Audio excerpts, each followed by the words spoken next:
莲花楼的打戏才是国产武侠剧巅峰吧。该说不说，程毅一个非专业武打演员，在完全不用替身的情况下，把打戏拍得行云流水且兼具美感。放眼如今的演艺圈，就问有几人可以做到这样的。莲花楼里的打戏超多，但每一场的感觉都不同，仔细看下来就能发现，他把近10年的武侠剧提上了新征程。前期的李相夷意气风发，15岁成为天下第一，那时的他有着傲视群雄的豪气。为博乔婉免一笑，他在青楼屋顶上练了一套醉如狂36剑。此刻李相夷的眼中满是坚毅，动作一气呵成，又不缺乏美感。那晚扬州城中万人空巷，只为亲眼目睹那红绸一剑。后来为了找到师兄的下落，李相夷和狄飞升在东海大战，他手持少师剑，身手灵活又招招致命，这打戏让我们看得直呼过瘾。要知道，当初为了完美展现这5分钟的打戏，程毅拍了近10天，每天都在吊着威亚练习高难度720度转体动作，但这都是开胃菜，后期的李莲花才是真正开大了。在没遇到方小宝之前，李莲花一个人度过了漫长的10年，体弱多病，味觉视觉也在退化。后来得知方多病是自己徒弟，不仅把扬州慢传授给他，还时刻暗自保护师兄唯一的孩子。李莲花不用一刀一剑，手里拿根棍子就足以把对手打得落花流水。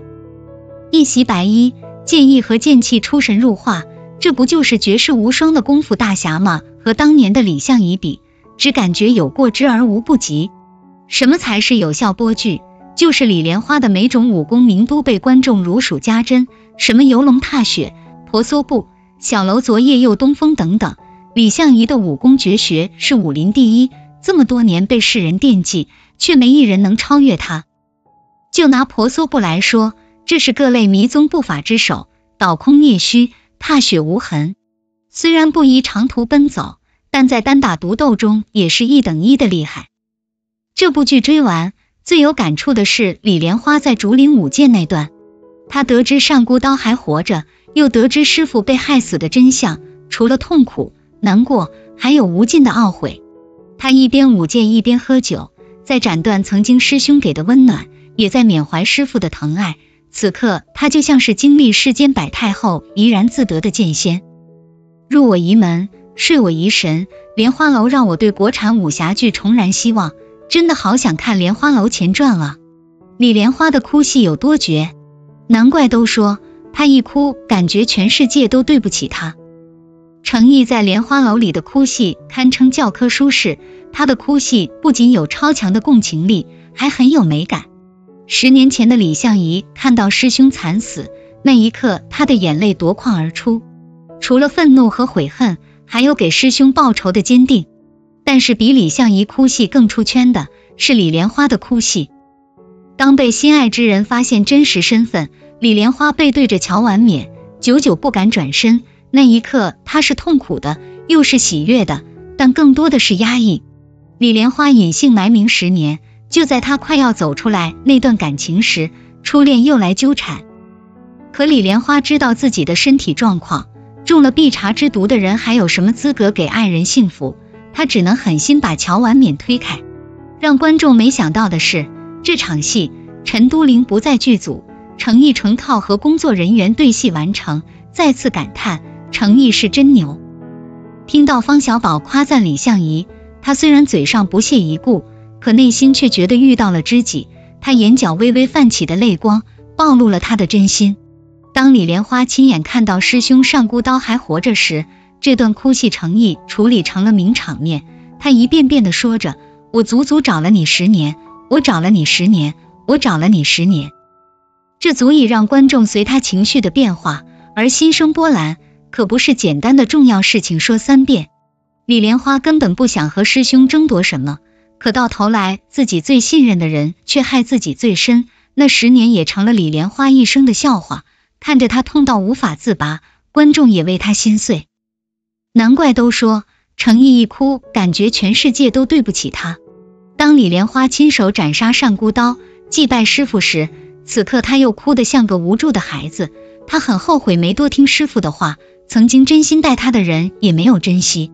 李莲花的底色是悲情，而程毅通过自己的演绎，精准拿捏了这个角色的内核。果然，你爹还得是你爹，疯批王玄烨一出场，应渊前50集都白演了。渣爹只出场几分钟，就全方位碾压应渊，身居热搜高位，能把邪魅狂眷演得这么蛊惑人心的，也只有程毅版的王玄烨了。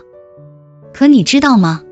这个角色是导演临时决定让程毅演的，本来开机前只让他一人分饰2角，后来第2天要拍玄烨的戏份，一直没有合适人选，当晚才决定让程毅临时救场。知道你们都想做应渊的老婆，那就不抢了，我只想做渣爹玄烨的帝后，哈哈哈！看了那么多电视剧，第一次喜欢上男主的爹，也是第一次了。玄烨没出场前，最爱的是白发的应渊帝君，白皙的肌肤以及额间若隐若现的红色印记，完全就是明目张胆的给人下蛊。自从妖媚渣爹出场后，这一切仿佛都变了，王玄烨成了备受女粉追捧的对象。玄烨作为修罗族的尊主，有着一副绝世容颜，为了骗取冉青的好感，趁机偷走延长寿数的神器，他无所不用其极。为了能留在冉青身边，他化身为白莲花，不仅柔弱不能自理，还茶里茶气的。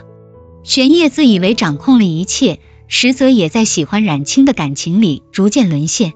他把冉青逼上绝路，胸有成竹地说出那句别再执着了，做我的帝后吧。可强制爱的他唯独小瞧了冉青赴死的决心，最后他留下儿子应渊，独自赴死。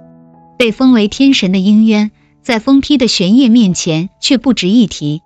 能把反派演得这么自然不油腻，难道这就是演技派的功底？